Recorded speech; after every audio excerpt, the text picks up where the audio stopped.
So as Priscilla said, I graduated from Biola in 2012 and now teach in the comm department as an adjunct professor. They haven't caught on yet that I don't look a day over 16, but I won't tell if you don't. So when they first asked me to speak at Afterdark, they asked me to share on my time at Biola as a biracial student, which is chock full of stories and lots of details, and I don't want to keep you here all night. So it took me a long time to figure out what exactly I would share and comment on about my time.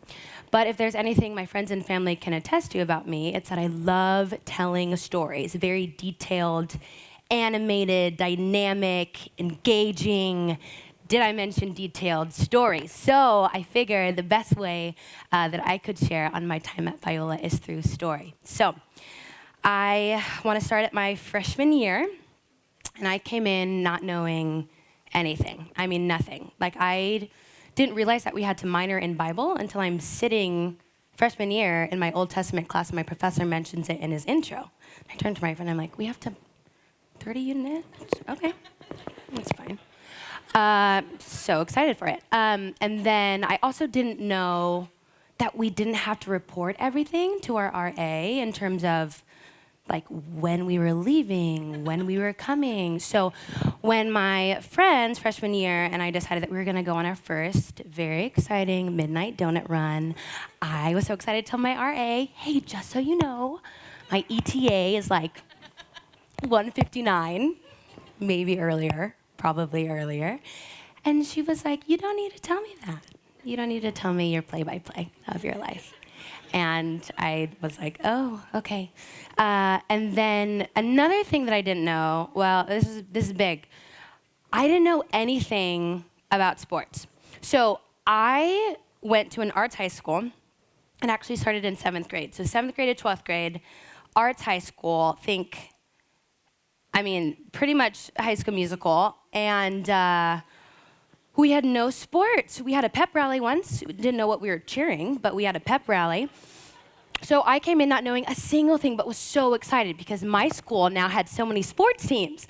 So I remember I'm sitting at a baseball game, and I turn to the parent next to me, and I'm like, what quarter are we even in, right? So the baseball. And my friend, Kylie, and I, she was a good friend of mine at the time, and we befriended the entire baseball team because we lived in Hope, and they all lived on the 2nd floor, and we loved hanging out with them all the time.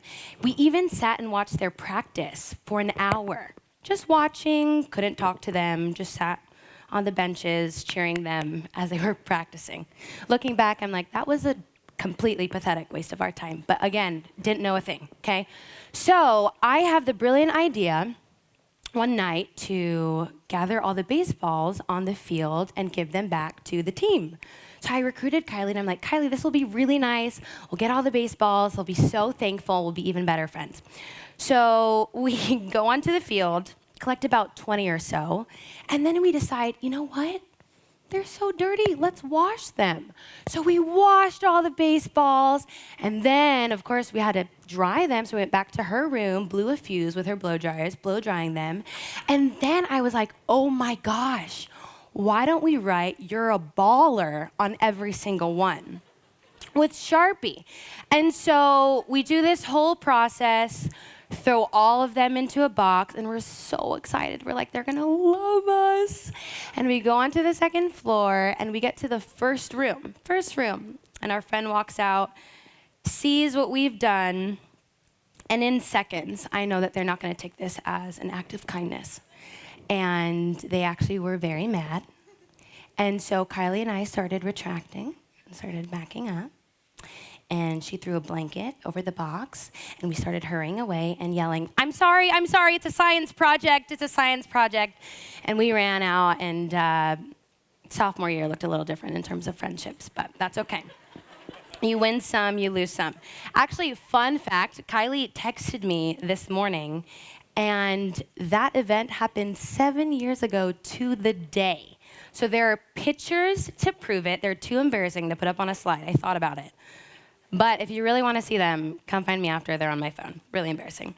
Anyway, so Let me back up a little bit. I am Black Filipino, which is a fun term that I coined, but I didn't really coin it. But I am half Black and half Filipino. So my mom moved here from the Philippines in 1976, and my dad is from Michigan, and he left our family about a year and a half after I was born.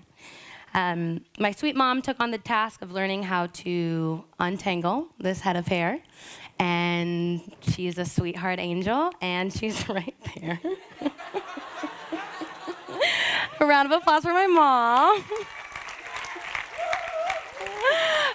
That's so funny.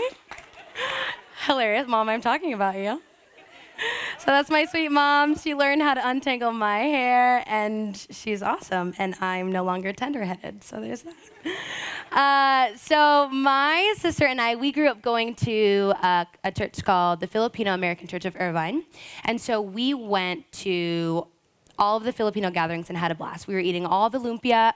We would come in and make sure that we kept up the volume level at just the highest possible decibel. And we made sure to greet every single person when we came in, and we made sure to greet every single person on our way out. But at school, it was a different story.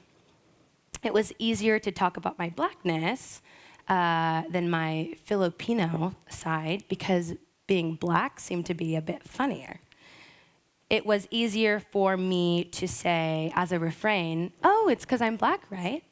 At the end of all my jokes, and all the friends would laugh. If anything special happened where all the attention was on me, or any special circumstance, that would always be funnier.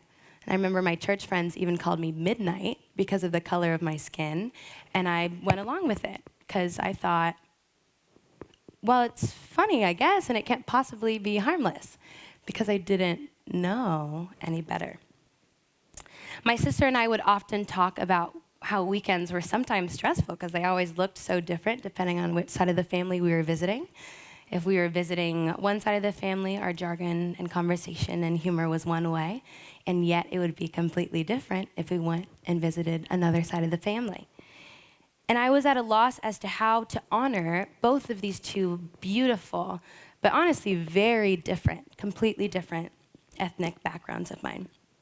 I had no idea that Biola would be a place that God would use to grow me and stretch me in ways that I couldn't ever possibly comprehend, as I learned much, so much about myself, specifically in the realm of my ethnicity and how that fit into my identity with Jesus. My roommates of 2 years, freshman and sophomore year, were very instrumental in my growth. I, on my roommate application, asked to be paired with roommates who were super diverse, culturally, ethnically. I just wanted to learn and be stretched in mind and character in that way. So I was paired with Becca, who is from India/Indiana, and Lainey, who was a Tori student from Chicago.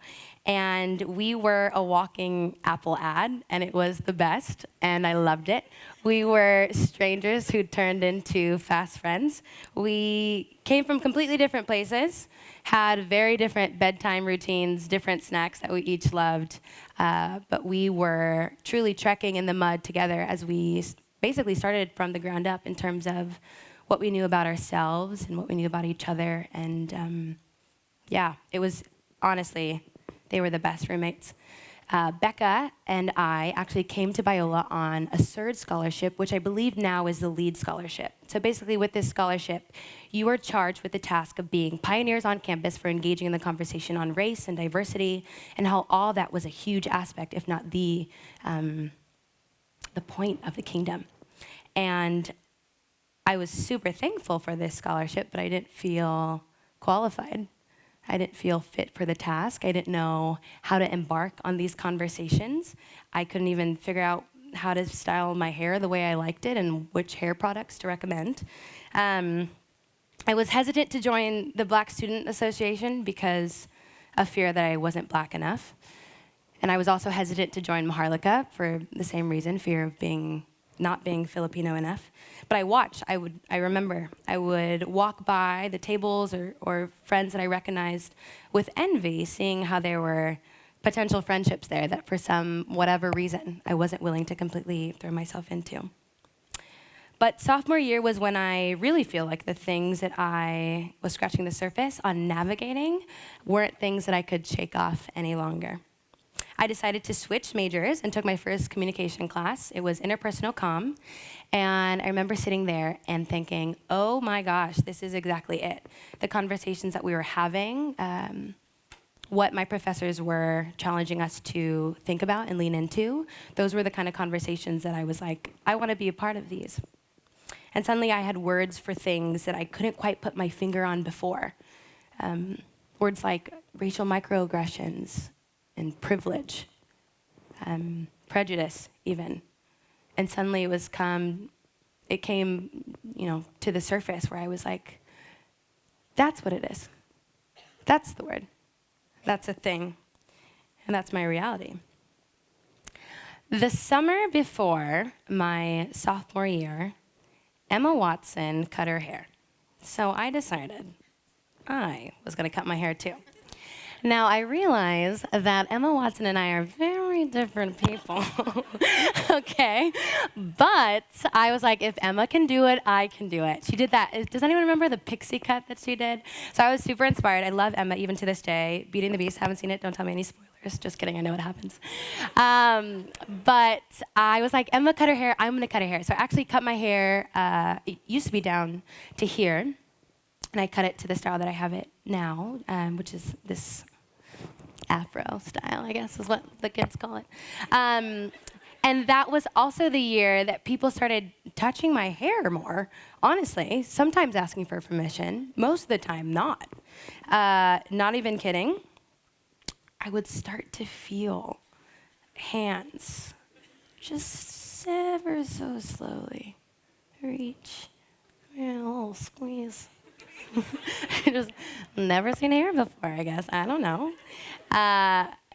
Then when Judith Hill, she's an incredible musician and vocalist, she came to judge mock rock one year, and she's half African American and half Japanese. Beautiful, very talented. And I had a couple of people come up to me and say, we're big fans. We're big fans. I was like, thank you.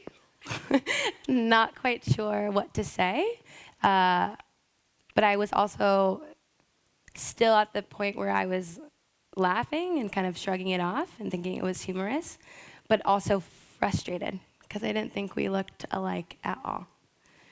Friends even seemed to be unaware too. A few admitted to me, cheerfully actually, that they had initially befriended me because I was Black and celebrated me for being one of their first Black friends. I didn't know what to make of all of this. And I was sitting with all of it, processing all of it, praying through all of it, but couldn't quite put my finger on what the feeling was. Like, what do I do with all these things that are happening? Something isn't settling right. Like, this doesn't seem to fit. I was upset with myself for not knowing why all these years my shrug it off mindset and the words and actions that came from those around me, I knew that they didn't align with the kingdom, but I was frustrated that I didn't vocalize it more or that I wasn't articulate when my friends asked me, what was wrong? What's going on? Why are you upset? Why does that make you mad? And I couldn't ever quite articulate it.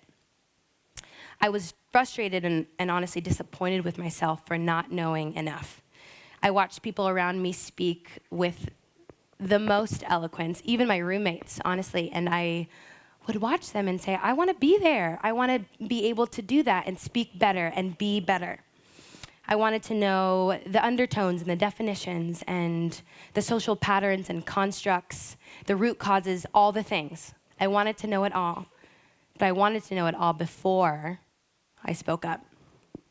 I wanted to be able to know all of it, present my case without slurring my words, without lacking credibility, and I wasn't ready to do it just yet. I wanted to wait to speak out before I knew more. But the thing is, there's always more. There's always more. And I had a reservoir of hurts and fears and thoughts, and still, I didn't think it was enough. I remember a moment specifically ingrained in my mind. I was standing outside one of the common areas, and my friend and I were looking at posters that were hanging on the walls. And for whatever reason, I mustered up the courage to be really vulnerable in that moment, and I shared with her with undeniable conviction in that moment. I was like, I really feel ugly. Really. And I used the word alien specifically. I said, I feel like an alien because I don't feel like I look like any of these people on these posters or in any of the magazines that we were flipping through. And I was looking at picture A and comparing it to my face, and it didn't fit, and I didn't know what to do with it. And I wasn't hearing truth. Even in the midst of voicing my concerns, I think even the people around me were struggling to figure them out themselves. So I prayed for Jesus more than anything else those years. Beyond clarity, beyond wisdom, beyond beauty, I prayed for Jesus because I knew that in him all of those things would be found. And I knew that I needed him to know and understand and love him better. And I knew that would result in me knowing and understanding and loving myself better too.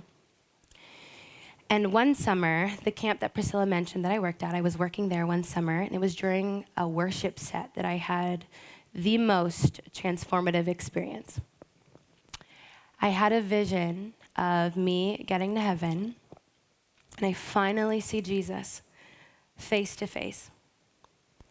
And as I'm gazing at him, I reach out to touch his face, and his lips look familiar to me.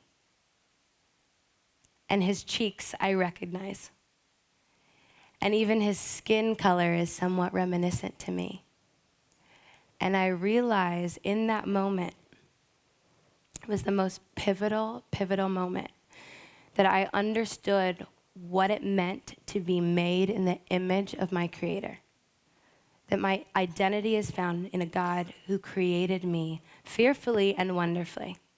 And that it wasn't cheesy truth, it was honest truth. And I couldn't shake the feeling after that moment of walking in that light. That when Scripture says, but when we see him, we will know him. Because when we're practicing the art of seeing, when we're practicing the art of seeing him and people and even seeing ourselves, then we're getting acquainted with the beautiful face of God. Maya Angelou is quoted with saying, "Forgive yourself for not knowing what you didn't know before you learned it."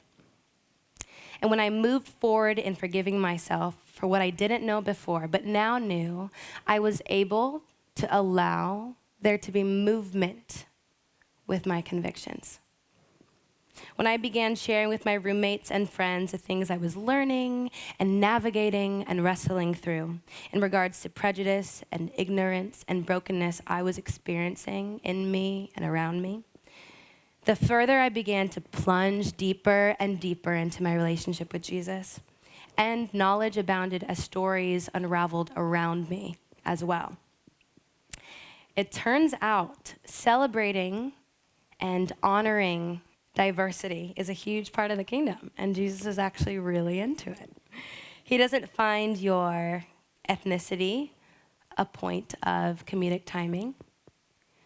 He doesn't think your name is less worth memorizing because it's difficult to pronounce. Your food that you enjoy isn't lower on his preference list. And he can't wait for you to shake off the guilt that you've been holding on to because you don't know better and think you should.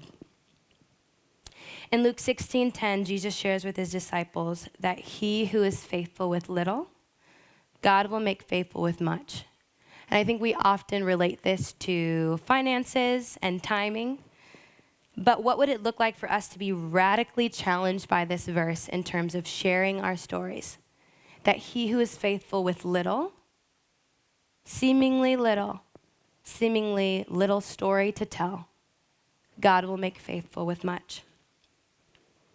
I kept pocketing hurt and frustrations and revelations that Jesus was revealing to me about how if we are called to speak the truth in love, then that should be pervasive in our thoughts, in our words, in our actions, in our humor even. I would challenge anyone here who is waiting to speak up for fear of not saying the right thing or having not arrived yet, for whatever reason, to know that if there's anything at all that you can be confident in, it's that he who began a good work in you will be faithful to complete it. That God is the author, perfecter, and finisher of our faith. So that means that I'm walking around as a rough draft, that we're all walking around as rough drafts, meeting other rough drafts, but there are still words showing up on the paper that are worth sharing, truth that is worth revealing, and thoughts that need to be voiced. In this day and age, Western culture and society allows us to have immediate access to virtually any information, right? Any information within seconds. And we pride ourselves on being humans that are wealthy in knowledge and advancement too. Sometimes we shy away from things we don't know, and maybe other times we run to Wikipedia to glean all the information we can. Maybe we're content with not ever knowing, or maybe we parade around feigning that we know something for fear of being found out as knowing nothing at all. But when it comes to faith and the things of the kingdom, such as the beauty and delicacy of diversity, and the splendor as we live in harmony with one another, just as we are. When it comes to these things, we have to tread lightly. We have to. But we must also understand that there are things that we will spend the rest of our lives learning and trying to master and figure out. And that's okay. But it doesn't mean we stop leaning in. It doesn't mean we hold back sharing of the things the Lord has revealed to us in our finite comprehension of what he is doing right where we're in the thick of the process. Know that you don't need to already be graduated or have better clothes or funnier jokes or formulated thoughts to be a testimony. You are living in your testimony, and Jesus decided it was the best thing to have this Spirit dwell fully and thickly in you. So that makes your story and your words worth sharing. And that's the grace. I believe that that's the grace. That there's hurt in all of us that is deep, but yet we can still love because we've learned how to. Grace says this in Galatians 6:4, make a careful exploration of who you are and the work you have been given, and then sink yourself into that. Don't be impressed with yourself. Don't compare yourself with others. Each of you must take responsibility for doing the creative best you can with your own life. Your stories are valid. Both sides of the families are yours. The revelations that Jesus reveals to you are worth speaking up about. And you might even know more than you think you do. It's okay that you're still maybe climbing the mountain of I don't knows and think you'll be climbing that for a long time. And that even when you arrive, there'll still be a ton of things that you don't know. God is not a God of confusion, but of peace and clarity and truth and grace and light. Stick with him, and along the way, you'll have detailed, elaborate stories to tell. Biola University prepares Christians to think biblically about everything, from science to business to education and the arts. Learn more at biola.edu.